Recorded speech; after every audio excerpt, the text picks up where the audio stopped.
Reka tukwifurize ibihe byiza abakunzi babiza TV Rwanda, wo komeza kudutega amatwi bakurikira ibiganiro byacu bya buri munsi tukugezaho, ya biganiro bya science, amakuru atandukanye muri politike, ubuzima bw'isi muri rusange, amateka ndetse n'ibyegeranyo tukugeza hano kuri Bizaza TV Rwanda. Ngewe nitwa Eric Nshimimana, niwe uguhaye ikaze. Uri kutwumva rero uri mu karere k'ibiyaga bigari cyangwa se no mu karere k'ibirasirazuba, ubwo ari mu Rwanda, Uburundi, Tanzania, Repubulika ya Demokarasi ya Kongo, na ruko twumva uri muri Uganda, nawe uri muri Kenya, nkomeze kuba ikaze kwifuriza ibihe byiza. Nta kintu nifuza nuko wagira iterambere ririmo amahoro kandi iterambere ryuje urukundo ndetse n'umubano, kandi mwese iterambere ryanyu n'ibyo twifuza twashyira imbere. Ariko ibyo wakora byose jya umenya ko icyambere ari amakuru. Niyo mpamvu rero tuba tugomba kugezaho update zose zigezweho mu makuru atandukanye. Venandi rero Rutunga woherejwe n'Ubuholandi yakatiwe gufungwa igihano cyangwa se igifungo cy'imyaka igera kuri 20 ku cyaha cya jenoside yakorewe abatutsi mu mwaka w'1994. Uyu Venani Rutunga wahoze akuriye ikigo cya Izari Rubona mu gihe cya jenoside mu Rwanda, hamwe n'icyaha cyo kuba icyitso nk'icyaha cya jenoside n'ubundi mu bwicanyi bwakorewe abatutsi muri ako gace, akatirwa gufungwa imyaka igera kuri 20. Urukiko rukuru rero urugereko ruhanisha cyangwa se ruburanisha ibyaha byambukiranya imipaka rukorera i Nyanza mu majyepfo y'u Rwanda rwavuze ko Rutunga yabaye icyitso mu bwicanyi bwakorewe bamwe mu bari abakozi b'ikigo cya Rubona cyangwa se mu kigo yayoboraga muri Izari, ndetse n'impunzi z'abatutsi zari zahungiye ku musozi wa Agakera hafi y'ikigo cya Izari. Mu rukiko rero uyu munsi nuko Rutunga waburanye ahana ibyaha amaze kumva igihano urukiko rumukatiye. Nta marangamutima yagaragaje, yavuze atuje kandi ameze nkaho ubona ko yamaze kwiyakira, maze avugana n'umwunganizi we, barangije baza kwanzura. Ubushinjacyaha rero bwari bwasabiye uyu mugabo w'imyaka 75 y'amavuko gufungwa igihano cya burundu. Rutunga rero yoherejwe mu Rwanda n'Ubuholandi mu mwaka wa 2021 ngo aburanishwe ku cyaha cya jenoside yakorewe abatutsi yaregwaga. Niwe wa mbere kandi iki gihugu cy'Ubuholandi yari yohereje kuburanira mu Rwanda ku byaha bya jenoside. Urukiko rero rwamuhamije kuzana abajandarume baje bakica bamwe mu batutsi bakoraga muri iki kigo cya Izari n'impunzi zari zahungiye igakera hafi kuri musozi wa Izari. We yavugaga ko yahamagaje abajandarume ku mpamvu zo kurinda umutekano w'ikigo kandi yarayoboye, kandi ibi byari byemejwe n'inama y'ubuyobozi bukuru bwa Izari. Imaze kubona rero ko byari ngombwa nk'impamba cyangwa se nk'ingamba yo kurinda iki kigo, avuga ko ibyo yakoze byose atabiryoza. Urukiko rero ruvuga ko rwashingiye kuri bumwe mu buhamya bwatanzwe mu rukiko bwemeje ko ari we wazanye abajandarume ngo bice abatutsi bari bahungiriye kuri uyu musozi.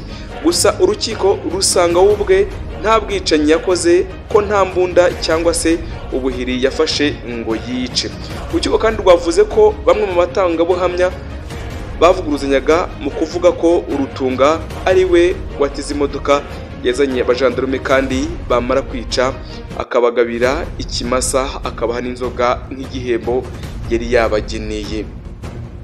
Urukiko kandi rwavuze ko ibimenyetso bitangwa n'abatangabuhamya kuri ibyo kandi bitashingirwaho, kuko biterekana uruhare rwa Rutunga mu guhemba abishe abatutsi mu mwaka wa 1994 bica abatutsi hano hepfo rwose muri Izari Rubona na hafi yayo, hafi y'uwo musozi.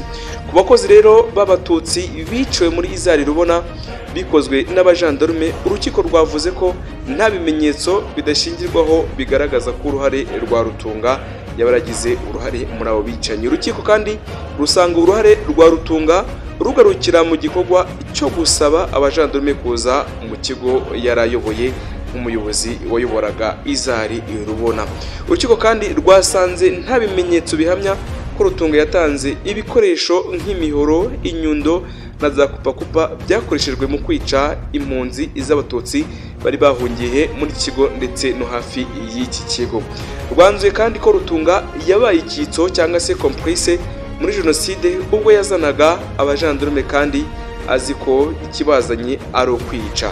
Ibi kandi umucamanza yabyise inkunga ya ngombwa yo kwica abatutsi muri rusange.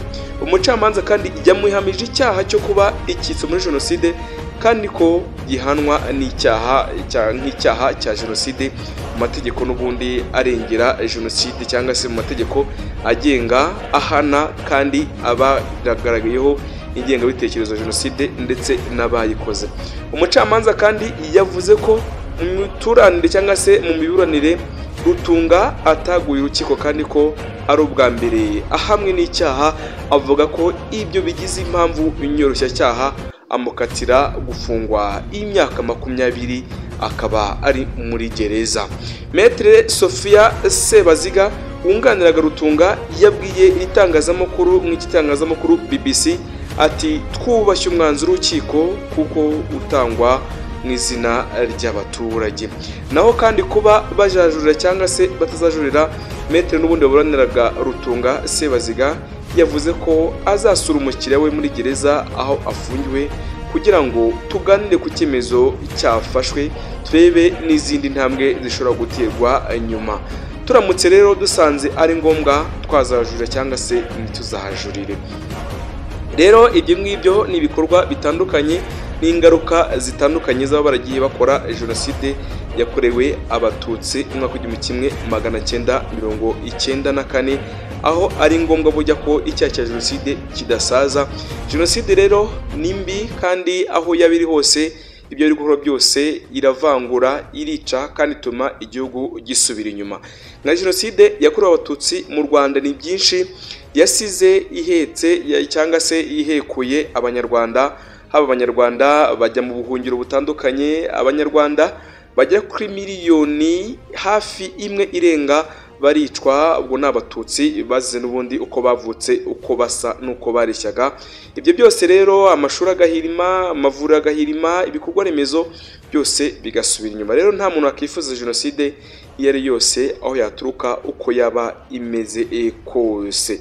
Nshuti bakunzi ba Biza TV Rwanda, reka twemeze tubashimira kandi tubifurize ibihe byiza. Rero komeza ukurikira ibiganiro byacu bitandukanye n'amakuru atandukanye nkaho Kenya umukinnyi usiganwa ku maguru yapfuye nyuma y'uko wari umukozi we amusutseho lisanse akamutwika. Ni umugore uvuga hariya mu gihugu cya Uganda. Nigeze kubabwira kandi ko Muchebo Zuma agiye kurongorwa n'umwami Muswati kubw'urukundo amukunda, akaba agiye kuba umukobwa 16 mu kuba yaba umugore w'umwami Muswati. Hari ndimo twigeze kubagezaho nuko CV Mpimbano yatumye uyitaga engineer ukomeye yakatiwe gufungwa igifungo cy'imyaka igera kuri 15 yose.